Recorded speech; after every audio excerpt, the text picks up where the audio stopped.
Isaiah, Yeshayahu, chapter 40, roughly page 444 in the scriptures. Comfort, comfort my people, says your Elohim. Speak the heart of Jerusalem, and cry out to her, that her hard service is completed, that her crookedness is pardoned, that she has received from the hand of Yahweh double for all her sins. The voice of one crying in the wilderness, prepare the way of Yahweh. Make straight in the desert a highway for our Elohim. Let every valley be raised, and every mountain and hill made low. And the steep ground shall become level, and the rough places smooth.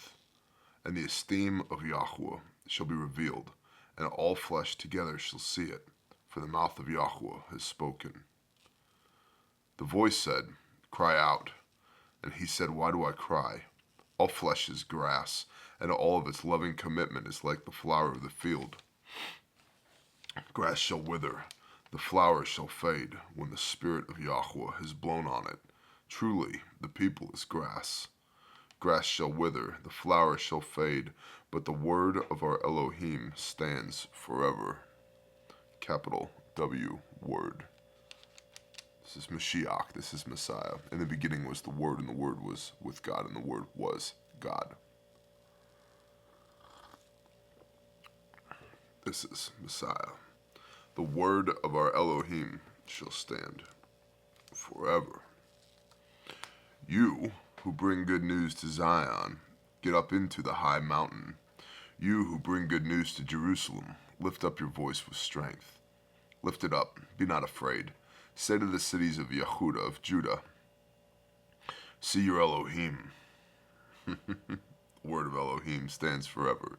Now go say to Jerusalem and Zion and the Jews, see your Elohim, the word of Elohim. This is a prophecy of Mashiach. See, the Master Yahuwah comes with strength, and his arm rules for him. See, his reward is with him, and his recompense before him. He feeds his flock like a shepherd. He gathers the lambs with his arms and carries them in his bosom, gently leading those who are with the young. How many Yeshua parables have you heard about the sheep?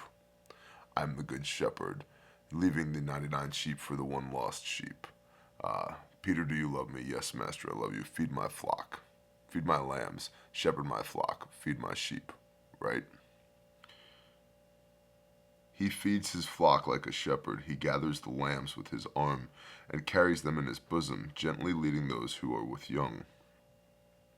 Who has measured the waters in the hollow of his hand, and measured the heavens with a span, and contained the dust of the earth in a measure, and weighed the mountains in scales and the hills in balance? Who has meted out the spirit of Yahweh, or has his counselor taught him? With whom did he take counsel, and who instructed him and taught him in the path of right ruling? Who taught him knowledge and showed him the way of understanding?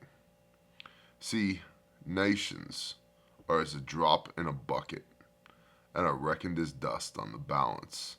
See, he lifts up isles of fine dust. Momentary pause here, just given everything that's going on in the world. Nations are as a drop in the bucket. Yahweh our Elohim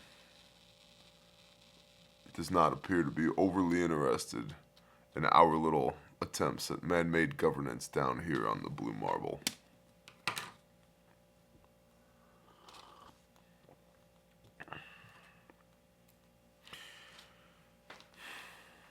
He's sovereign over all things, and pretty unimpressed at our attempts to rule ourselves. It's also important to point out biblically, nations, right? There's Israel, and then there's the nations. There's Yah's people, and then there's everybody else. And so if we take this in biblical context, see the nations, see everyone else is like a drop in a bucket, and are reckoned as dust on the balance. See, he lifts up isles of fine dust, and Lebanon is not enough to burn, nor its beasts enough for an ascending offering. Oof. All nations before him, before Yahweh, are as a non-entity. They are non-existent, and they are reckoned by him as less than a speck, an emptiness. So do you want to be Israel? Genesis 32, Yah's chosen people. He who is striving with Elohim, he who is overcoming with Elohim, and he who is ruling with Elohim. Do you want to be Israel, or do you want to be the nations? All nations before him, before Yahweh, are as a non-entity, and they are reckoned by him as less than a speck and emptiness. And to whom would you liken Elohim? And what likeness would you compare to him? The workman molds a graven image. Negative. Big 10. Exodus 20. The workman molds a graven image, and the goldsmith overspreads it with gold, and the silversmith casts silver chains. He who is too poor for such an offering chooses a tree that does not rot. Oh, like an evergreen tree that people bow down to at Christmas time? He seeks for himself a skilled craftsman to prepare a carved image that does not totter. Did you know not? Have you not heard? Has it not been declared to you from the beginning? Have you not understood from the foundations of the earth?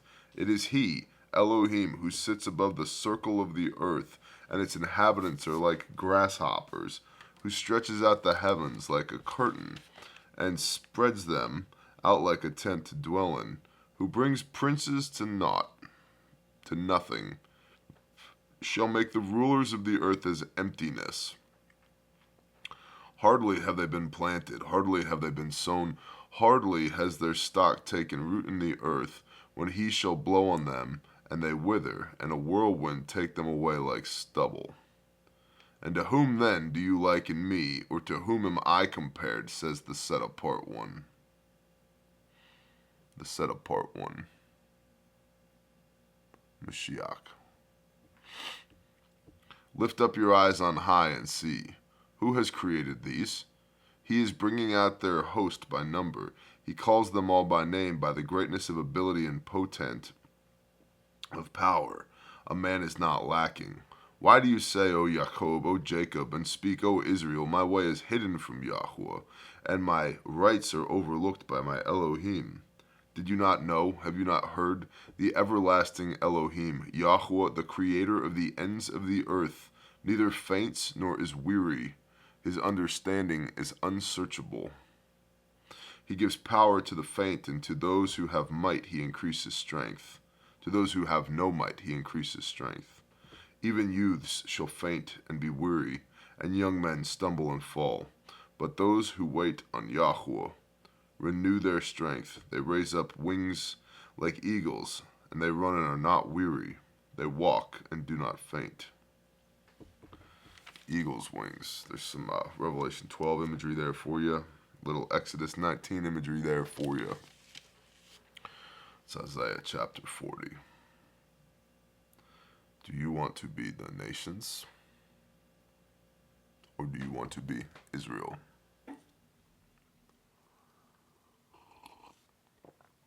This is something we talk about a lot here, but I would not be doing my due diligence if I didn't point out over and over and over again in the Word the clear juxtaposition between the Father's chosen people and everybody else.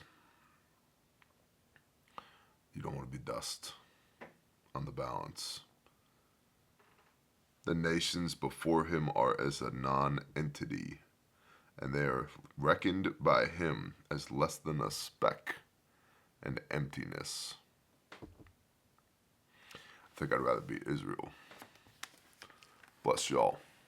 Shalom.